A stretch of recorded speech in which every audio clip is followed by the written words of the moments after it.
I, 29F, recently discovered something that has completely destroyed my relationship with my sister Kelly, 26F, and my ex-husband Mike, 31M. This is a complicated and painful story, but I need to share it. I enlisted in the military right after our parents died, when I was 19. It wasn't my dream career, but it was the only way I could support myself and my teenage sister. The military offered stability, good benefits, and enough money to help Kelly go to college. I served for 8 years, doing 3 deployments overseas. My third deployment in 2020 was supposed to be my last one before transitioning to civilian life. Mike and I met in 2018 through mutual friends. He was charming, understood military life since his dad was also in service, and made me feel normal when everything else in my life was chaos. We dated for a year before getting married in 2019. Kelly was my maid of honor at the wedding. She cried during her speech, talking about how I was both her sister and mother, and how happy she was that I had found someone who loved me as much as she did. The first year of marriage was great. Mike was supportive of my career, and he got along amazingly well with Kelly. They would hang out sometimes when I was busy with work, which made me happy because family was everything to me. When my deployment orders came in 2020, Mike assured me we would be fine. We had survived my previous deployments, and this one was only for 6 months. The first few months of deployment were normal. Mike and I video called when possible, though the time difference and my irregular schedule made it difficult. He would tell me about his work as a software developer, and I would share what little I could about my days. He mentioned hanging out with Kelly occasionally, which I appreciated. I was glad they were keeping each other company. Around month 4, things started changing. Mike's calls became less frequent. When we did talk, he seemed distant. I figured it was just deployment stress. I had seen it happen to other military couples. When I finally came home in late 2020, Mike was different. He wouldn't look me in the eye. 2 weeks after my return, he asked for a divorce. He said he had fallen out of love, that the distance had changed things. I was heartbroken but agreed, thinking it was just another military marriage casualty. The divorce was finalized in early 2021. Kelly was my rock during this time. She practically lived at my house, bringing me food, helping me pack up Mike's things, and listening to me cry for hours. She seemed to know exactly what I needed, when to talk, when to just sit quietly with me, when to force me to get out of the house. She even helped me find and move into a new apartment, saying I needed a fresh start away from the memories. Some background about Kelly: we lost our parents in a car accident when I was 19 and she was 16. As her only living close relative, I became her legal guardian. I had planned to go to college but instead joined the military to support us both. While I was away for training and deployments, Kelly lived with our Aunt Jane, but I made sure she could attend college using my military benefits. I sent most of my pay home for her expenses. She was more like a daughter to me than a sister. I sacrificed everything to give her a good life, and I never regretted it because I loved her so much. Last week changed everything. I was at my usual coffee shop when I ran into Mike's best friend Tom. We were catching up, and he casually asked how I was handling Kelly and Mike's relationship during my deployment. My heart stopped. I asked him what he meant, and his face went pale as he realized I had no idea what he was talking about. According to Tom, Kelly and Mike started seeing each other just 2 months into my deployment. They weren't even subtle about it. Kelly would stay at our house multiple times a week. They would go on dates around town, hold hands in public, act like a couple. Tom assumed I knew because Kelly was my sister, and he thought we must have discussed it. He looked horrified when he realized he had just exposed their secret. I called Kelly immediately. She tried to deny it at first, but when I mentioned Tom, she broke down. Through tears, she admitted that she and Mike had developed feelings for each other while I was away. She claimed they tried to fight it but couldn't help themselves. According to her, they ended things before I came home because they felt guilty, and that's why Mike asked for the divorce. I felt like I was going to be sick. Every memory of the past year suddenly took on a new meaning. All those times Kelly came over after my divorce, holding me while I cried about Mike, helping me pack up our house. She knew she was partly responsible for destroying my marriage. She had watched me fall apart while keeping this secret. When I called Mike, he confirmed everything. He said he developed real feelings for Kelly but knew it was wrong. He claimed they mutually decided to end things because they couldn't bear to hurt me like that. But they already had. They had betrayed me in the worst possible way while I was serving our country, unable to defend my marriage. The reason I'm writing this now is because Kelly just got engaged to her boyfriend Jake, 28M, last month. Despite everything, she wants me to be her maid of honor. She's been calling and texting constantly, saying I need to forgive her because we're sisters and family is forever. She claims she's truly sorry and that losing me would break her heart. My Aunt Jane, who helped raise Kelly while I was deployed, thinks I'm being too harsh. She says I need to forgive Kelly because family is all we have after losing our parents. But I can't get past this betrayal. Every time I look at Kelly now, all I can see is her with Mike in our house, sleeping in our bed, betraying me while I was risking my life overseas. How can I stand beside her at her wedding knowing what she did to me? Update 1: The situation has gotten so much worse since my last post. Last Saturday, Kelly showed up at my apartment with Aunt Jane. I was doing laundry when I heard aggressive knocking on my door. When I opened it, they both pushed their way inside before I could stop them. Kelly was already crying, and Aunt Jane had that stern look she used to give us when we misbehaved as kids. Kelly immediately started begging me to reconsider being her maid of honor. She went on about how she'd already bought my dress, how she'd planned everything around me being there, how her wedding wouldn't be the same without her big sister by her side. The whole time she was talking, she kept trying to hug me or hold my hands, but I kept backing away. Then she played her trump card. She brought up the night our parents died, how I was the one who held her while she cried, how I promised to always be there for her. She talked about how I worked extra shifts at the base to send her money for college, how I skipped my leave to cover her emergency appendix surgery bills. She was using every sacrifice I ever made for her as emotional ammunition, trying to guilt me into forgiving her. I was about to throw them both out when my phone buzzed. It was an email from Amy, Tom's wife. She had seen my Reddit post and recognized our situation.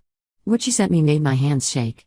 There were dozens of photos of Mike and Kelly together, taken over several months after my divorce. Photos of them at restaurants, walking in the park, outside movie theaters. They were clearly on dates, holding hands, kissing, acting like a couple in love. The timestamps on the photos matched exactly with days Kelly was supposedly helping me recover. One photo was taken the same evening she had come over to help me pack up my wedding album, telling me I deserved better than Mike while she held me as I cried. Another was from the morning she had canceled our breakfast plans, claiming she had a migraine. In the photo, she and Mike were having brunch at our favorite cafe.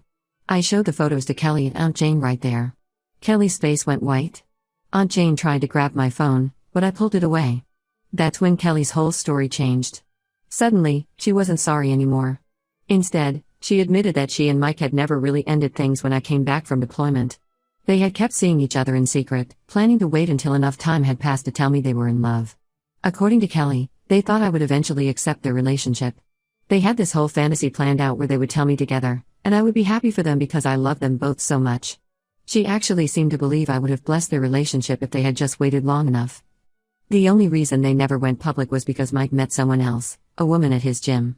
He broke things off with Kelly suddenly, telling her he had real feelings for this new woman.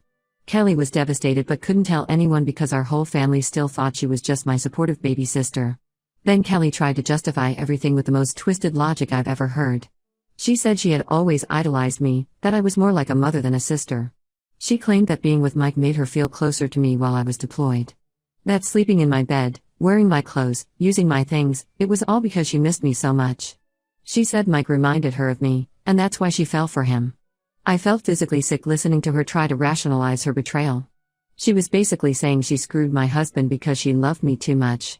The mental gymnastics she was doing to make herself the victim were incredible.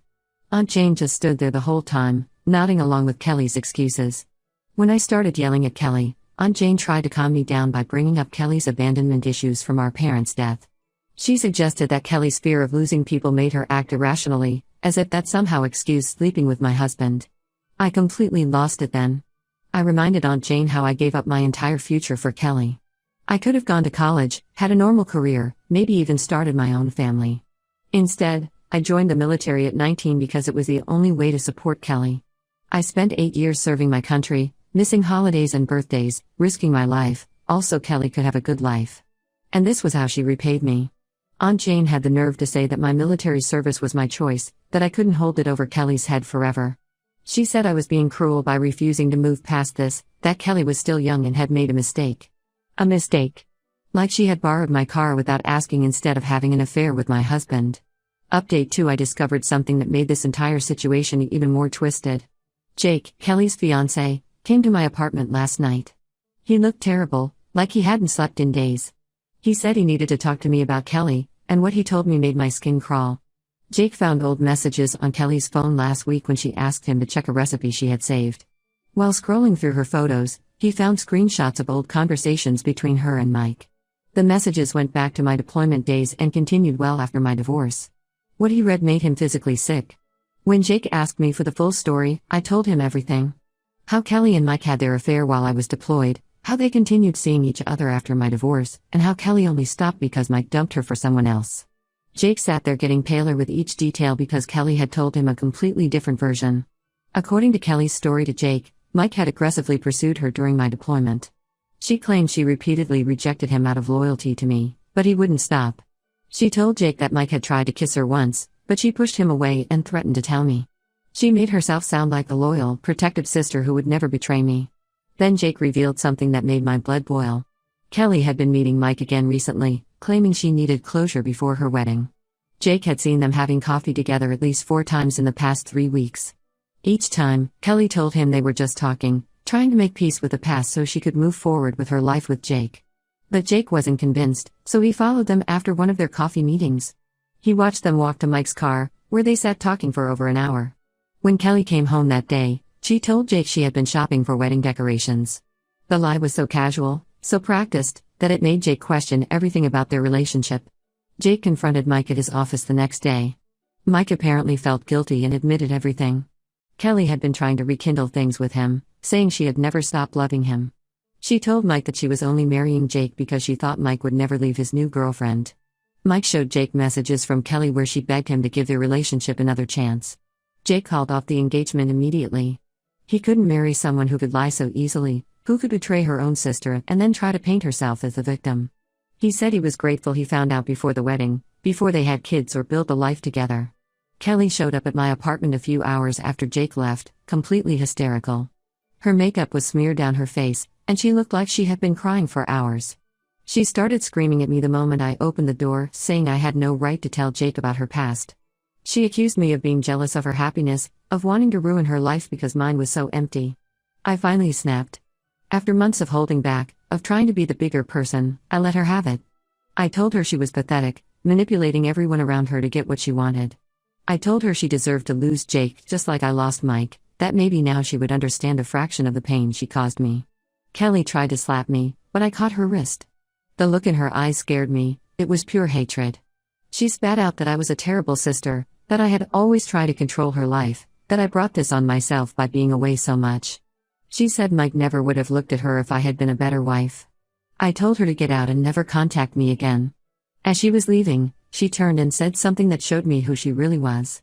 She said at least Mike had wanted her, had chosen her, while I was just the sad military wife he settled for. She said she was glad they had their affair, that she would do it all again, and that I deserved every bit of pain I got. I slammed the door in her face and slid down to the floor, shaking.